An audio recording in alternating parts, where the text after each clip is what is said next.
In our series conclusion of Red and Blue, Buck gave his bold prediction about this year's election and went public that there will eventually be a winner and there will eventually be a loser. As crazy as this season is, we are eventually going to have President Biden or President Trump. And each of us individually are going to have a responsibility for how we handle that, especially if you're a Christian.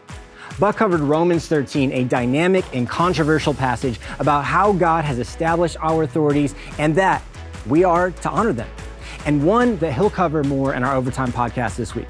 But that section ends with verse 9 that says, "Love does no harm to a neighbor." In light of that verse, I would like to give you 3 things not to do and 3 things to do after the election, all in about 3 minutes. Here's what not to do. 1, don't dishonor your neighbor. That verse is very, very clear. Love does no harm to neighbor. If your party loses, don't attack the other side. Don't get nasty, don't post a rant, don't cancel a friendship, don't say, well, I hope you're happy now that XYZ about the world is going to fall apart. If you're on the winning side, understand you have some friends that are probably angry, confused, or hurting. Empathize with that, don't rub it in their face. Do what you teach your kids and win or lose with dignity. 2, don't give in to fear.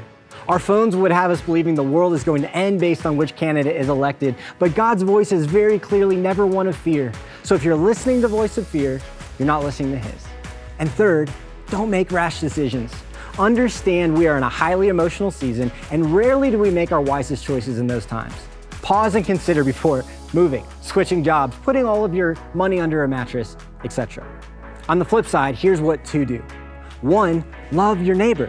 It's the opposite of dishonoring. For those who think like you and those who don't, there's no reason not to love them well. 2nd, instead of fearing, hope in Christ. Our hope was never meant to be in one president, one government, or even one country. Keep the bigger picture in mind here and always keep your faith filter ahead of your political filter.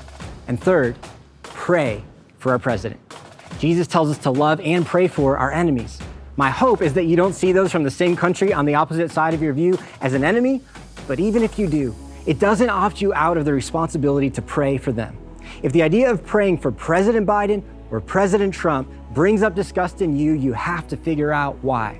Romans 13 is just too clear about our role as followers of Christ, and Jesus is too clear about the value and worth of all people not to do so. Now that I've made many of you uncomfortable, be sure to check out our Overtime podcast this week, where we address all of your questions and pushbacks on these ideas.